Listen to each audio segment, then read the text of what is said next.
윤 대통령 탄핵 심판 변론 오늘 마침표를 찍게 됩니다. 지난 12월 대통령 탄핵 소추안이 국회에서 의결된 지 73일 만입니다. 오늘 어떤 최후 진술이 나올지, 향후 전국 영향은 어떨지 자세한 얘기 나눠보겠습니다. 강전의 국민의힘 당대변인, 김진욱 전 민주당 대변인 두 분 모셨습니다. 어서 오십시오. 어서 오세요. 네, 안녕하세요. 네. 네. 김진욱 전 대변인 오랜만에 나오셨는데 네, 오늘도 불러주셔서 감사합니다. 좋은 말씀 부탁드리고요. 자, 먼저 오늘 최종 변론 순서 어떻게 이루어지는지 한번 설명 좀 해주시겠어요? 예, 오늘은 먼저 이 증거 조사가 간단하게 있을 것 같고요. 네. 그 네. 이후에 양측 대리인들이 2시간씩 네네. 예, 각자의 입장을 그 정리하는 시간이 있고요. 그 이후에 정청래 국회 탄핵소추위원장과 윤석열 대통령이 각각 무제한으로 최후의 변론을 하게 되어 있습니다. 네. 네. 아마 시간은 조금 오래 걸릴 네. 그동안 그 10차까지의 변론 기일 중에서 네. 오늘이 가장 길 수도 있겠다 이런 전망도 지금 나오고 있는 상황이고요. 네. 그러나 이 지금 뭐 긴 게 좋은 건 아니잖아요. 그래서 그럼요. 과연 어느 쪽이 8분의 헌법재판관들이 지난 10차 10일 그 변론 기일 동안 본인들이 형성해 온 심증이 있으실 텐데 그 네. 심증을 움직일 수 있는 또는 더 굳힐 수 있는 그런 그 말씀들을 준비해 왔을지 네. 좀 기대가 되는 부분이 있습니다. 네. 네. 자, 과거 진행됐던 대통령들의 탄핵 심판 사례를 살펴보면은 노무현 전 대통령 최종 변론 때는 약 3시간, 박근혜 전 대통령 때는 6시간이 넘게 진행됐다고 하던데요. 당시 최후 변론에서는 어떤 내용들이 언급됐었죠? 일단은 박근혜 전 대통령 같은 경우에는 관련되어 있는 사람들, 그러니까 지금 개명한 최서원 씨, 최순실 네네네. 씨와 그렇죠. 관련된 내용들 이런 것들의 측근 비리에 대해서 박근혜 대통령까지 어떻게 책임을 지을 것인가 여기에 대한 부분들이 좀 중점적으로 마지막까지 한 2시간여 진술했었었고요. 그리고 노무현 전 대통령 같은 경우에는 절차에 대한 부당성 이런 걸 얘기하면서 좀 짧게 했어요. 당시에는 한 30분 정도로 그래요? 마무리가 된 네. 부분들이 있습니다. 네. 그런데 뭐 우리 청취자분들도 다들 아시겠지만 박근혜 노무현 대통령 같은 경우에는 뭐 탄핵 변론 절차에 출석하지 않았었고 어떻게 보면은 크게 관여하지 않은 특히 박근혜 전 대통령은 거의 손을 놓고 있는 그렇죠. 상황이지 네네. 않았었습니까? 네. 그러한 상황이고 지금 윤석열 대통령 같은 경우에는 현직 대통령의 신분이면서 본인이 직접 출석해서 증인 신문 과정에도 참여를 하고 그리고 부인을 하고 있는 상황이란 말이에요. 네. 그렇기 때문에 오늘의 그 변론 절차에서의 그 마지막 최후 진술이 더 길어지지 않을까라고 예상이 됩니다. 네, 그렇군요. 오늘 이제 마지막 변론이다 보니까 이제 국회 측과 윤 대통령 양측에서는 거물급을 이제 내세웁니다. 전 헌재 소장 권한대행, 전 검찰총장 등 이런 분들 내세우는 건 마지막 변론, 그다음 마지막 이게 이제 그 기회인 만큼 모두 무게감 있는 대리인단 내세워서 그러면 한번 그 압도하는 그런 전략으로 가보겠다 그런 측면으로 봐야 될까요?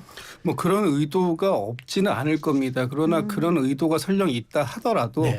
그동안 10차 변론 기일 동안 준비했었던 양측의 이 변론들이 얼만큼 이분들이 마지막에 가장 효과적으로 그 제시되고 설명할 수 네, 있는가 네, 하는 네. 부분이 더 중요한 부분인 것 같아요. 네. 지난 18일 날 9차 변론 기일 때 양측은 이미 서증 조사들을 하면서 PPT라고 하지 않습니까? 그렇죠. 이 파워포인트로 네. 준비된 그런 이 발표 자료까지 준비해서 네. 굉장히 오랫동안 양측의 입장들을 설명을 했었고 오늘은 그런 지난 그 10차 기일 동안 있었던 설명들의 어떤 그 종합 정리판을 말씀 주시는 상황이라서 이분들이 거물급이 나왔다고 해서 이분들이 한 말씀 한 말씀이 헌법재판관들에게 어떤 새로운 압력이나 새로운 증거로서 제시되지 그럴 역할을 한 건 아니다. 네. 다만 네.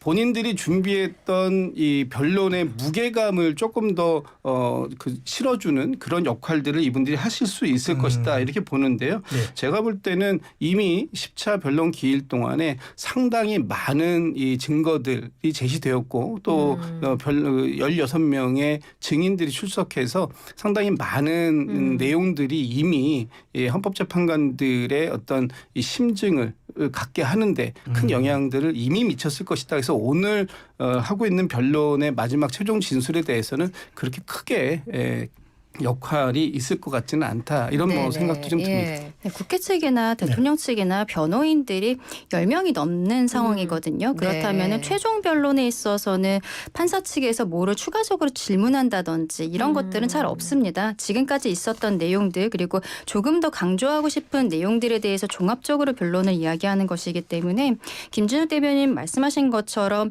뭐 거물급 변호사가 이야기한다 뭐 그런 의미라기보다는 실상 어떤 우리 선임계가 들어갔을 때 네. 이미 뭐 고검장 출신이네 뭐 어디 출신이네 네, 네, 이 네. 얘기들 많이 들어갔었잖아요. 네. 대표적인 변호사들이 몇 분 정도가 이게 뭐 2시간 변호인들은 2시간씩 할 네. 수가 있기 때문에 조금씩 돌아가면서 이야기하게 되지 않을까 그렇게 생각합니다. 그리고 오늘 이제 그 윤 대통령 측에서 부정선거 의혹 관련해서 네. 선관위 서버 점검을 요구했다고 하는데 헌재가 오늘 이 내용에 대해서 받아들일지 여부를 그럼 오늘 혹시 밝힐 수 있나요? 오늘 얘기한 거는 아니고요. 네. 지난 10차 변론 지난해? 때 네. 10차 변론에서도 이제 11차 변론이 마지막이다. 네, 결심하는 것이다라고 이야기를 했을 때 대통령 측에서 통촉하여 달라라는 표현을 쓰면서도 예. 그때 이야기했던 부분이 선관위 서버에 대해서 그동안에 3차례 정도 검증 신청했는데 계속 기각됐었거든요. 네. 마지막으로 다시 한번 아. 확인해달라고 이야기했고 그때 법원에서는 금요일 날 평의에서 한번 결정해보겠다라고 이야기를 했습니다.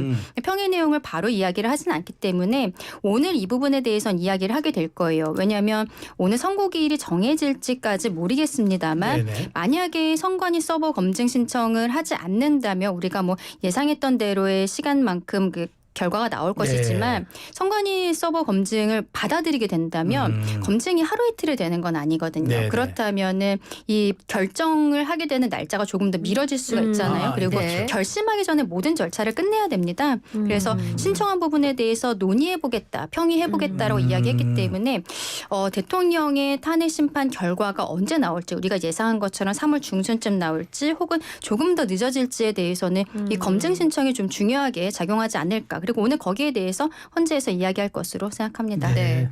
아무래도 가장 주목되는 부분이 대통령의 최후 진술일 겁니다. 대통령은 면회도 물린 채 최후 변론 내용을 직접 작성했다고 전해지는데요.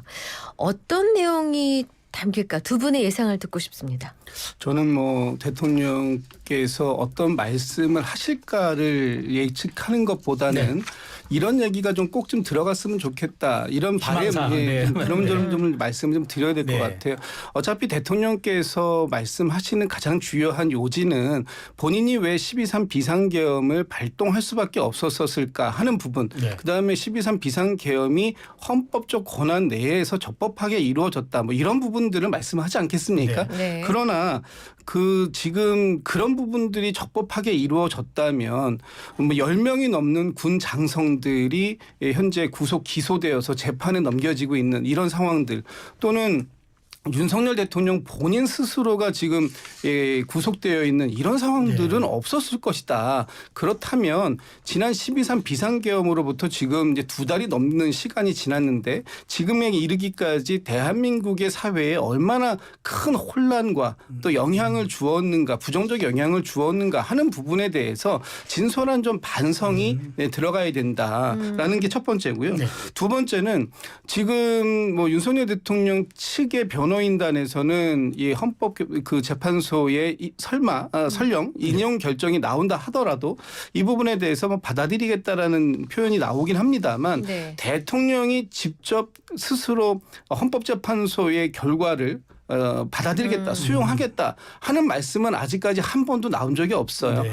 심지어는 뭐 국민의힘에서조차도 무조건 헌법재판소의 결론은 따라야 되는 것이다. 이런 메시지는 안 나오고 있지 않습니까? 그렇다면 오늘 명확하게 헌법재판관들이 헌법과 법률에 의해서 판단한 최종 결정이라면 그 부분에 대해서 법치주의를 순응하고 법치주의를 존중하는 대한민국의 법치주의를 바로 세우는 역할을 하겠다고 다짐했던 대통령께서는 그 부분을 수용한다 하는 부분이 분명히 나와야 되는 것이고요. 마지막으로는 좀 국민 통합을 이룰 수 있는 메시지가 반드시 나와야 된다.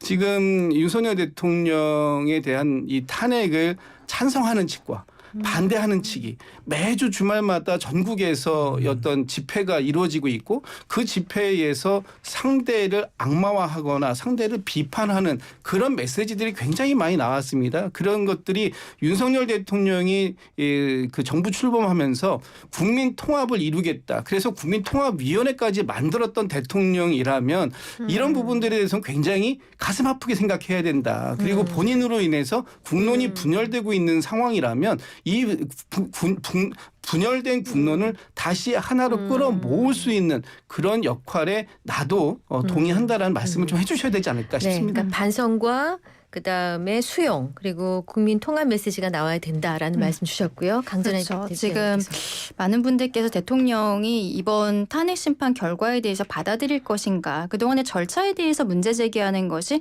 이 탄핵 심판 결과의 불복 빌드업 아니냐라고 네. 민주당에서는 많이 이야기하지 않았습니까? 저는 오늘 최후 변론 과정에서 여기에 대한 이야기가 들어갈 거라고 생각을 하는데요. 네. 지금까지 공식적으로 결과에 대해서 승복한다라는 이야기를 한 적은 없습니다. 네. 대통령 변호인 측에서 언론 인터뷰에서 지나가는 말로서 한 적은 있지만 공식적으로 나온 얘기는 없었는데, 그것은 문제가 이 절차 과정에 있어서 대통령에 대한 방어권이 제대로 지켜졌는가의 문제거든요. 특히나 형사소송법이 개정이 돼서 검찰에서의 피의자 신문조서가 재판에서 부인했을 때 증거 능력이 없는데, 그럼에도 불구하고 헌법재판소가 형사소송법을 준용하면서도 본인들 헌법재판 나름대로의 판단으로서 이것을 증거로 쓰겠다라고 하고 있잖아요. 네. 그렇게 하려면은 그 전제 조건으로서 이 증인들이 출석을 했을 때 이 증인들에게 충분한 질문을 할 수 있는 시간을 줘야 되는 거거든요. 그러면 피의자 신문조서 안에 있는 내용들에 대해서 뭐 맞든 아니든 간에 정리가 다 되지 않겠습니까? 그런데 이번에 증인 신문 과정에 초시계 같은 것을 쓰고 좀 제대로 시간 같은 것을 많이 주지 못했기 때문에 이러한 아쉬움에 대해 저는 변호인 측에서 이야기를 할 거라고 생각을 해요. 네, 그렇지만 대통령 측에서는 그러한 이야기를 하지 않고 우리 김준일 대변인 말씀하신 것처럼 승복하겠다. 그리고 우리 국민들께서도 이것을 받아들이고 하나로 나아가자라는 내용이 들어가게 되지 않을까라고 생각합니다. 왜냐하면 대통령 입장에서는 이 탄핵 심판 과정에서 실질적으로 본인이 현직 대통령으로서 그런 메시지를 내야 되는 저는 책무가 있다라고 생각하면서도 어떠한 헌법 수호의 의지, 이것을 헌법재판소에 보여줘야 되는 부분들도 분명히 있는 것이거든요. 그래서 그러한 내용들이 들어가지 않을까 생각을 하고요. 네. 간단히 좀 더 말씀드리면은 결국 이 비상계엄을 헌법상의 절차, 전시사변에 준하는 국가 비상사태라고 대통령이 파악을 했던 거 아니겠습니까? 네. 이렇게 생각한 이유, 그리고 개헌법에서 이야기하고 있는 행정과 사법의 마비, 여기에 네. 대해서 민주당이 폭주했었던 부분들, 이런 것들은 대통령이 직접 최후 진술로서 이야기를 할 것으로 보이고, 증인들이 나와서 뭐 발언이 정정이 됐다라든지 아까 말씀드린 절차에 대한 문제라든지 이런 것들은 투트랙으로서 변호인 측에서 이야기할 것이다, 그렇게 생각합니다. 저 하나 여쭤볼게. 지금 승복 메시지 말씀하셔서 그럼 당내에서도 네. 이 내 책임이다. 그다음에 이제 승복도 하고 그다음에 부하들 이제 날 따른 분들 용서해달라. 이렇게 얘기할 가능성이 또 있다고 보세요? 그 당내 기류는 어때요? 그거는 지금 당에서도 정확히 말은 못하고 있는 부분으로 보입니다. 왜냐하면 권성동 원내대표 같은 경우에도 결과적으로 따라야 되지 않겠냐라고 이야기를 하고 있기 때문에 네. 국민들께서 특히 민주당에서도 국민의힘이 지금 이런 헌법적인 절차에 대해서 존중하고 있는 것인지에 대해 의문을 좀 제기하고 있는 것이 사실이거든요. 네. 다만 지금 당이라는 것 자체도 헌법이라는 그 안에서 이루어질 수 있는 활동을 하는 것이고 대통령 역시 헌법기관 아니겠습니까? 네. 그렇다면은 오늘 아마 저는 대통령 측에서 여기에 대해서 승복하는 메시지가 나올 것이라 생각하고, 그리고 당에서도 거기에 맞춰서 우리 국민들께 말씀드리는 메시지가 바로 나가게 될 것이다라고 생각합니다. 짧게 하나만 더. 일부 일간지가 보도하는 뭐 조기 개헌과 네. 조기 퇴진과 개헌 이 부분은 어떻게 예상해요? 이거는 지금 대통령 변호인 측에서도 부인을 하고 있는 부인하고 상황이기 있으니까. 때문에 다만 모든 것에 대해서 대통령의 최후 변론에 있어서 검토는 하지 않았을까라고 생각하는데, 검토는 하되. 저는 이러한 내용이 들어가는 것 자체가 우리 국민들께서 받아들이시기에 갑작스러운 부분들이 있을 수 있지 않나라는 생각도 해봅니다. 네. 자, 우리가 알던 공정과 정의를 앞세운 인간 인성률의 모습을 보여주기를, 이게 한 신문의 제목입니다. 오늘자 각 신문 뭐 사설 이런 걸 종합해 보면은 대통령의 최후 진술에 국민 통합의 메시지가 담겨 있는데, 아까 김 대변인님 말씀하신 것처럼 그런 바람들이 다 강력하게 나타나 있는데요. 그러려면 사과와 헌재 결정에 대한 승복이 담겨야 된다는 건데 일단 아까 나왔으면 좋겠다, 나올 것이다라고 얘기하신 부분이 있는데 지금 아까 바람을 얘기하셨으니까 김 대변인께서는 예상을 또 얘기해 주시죠.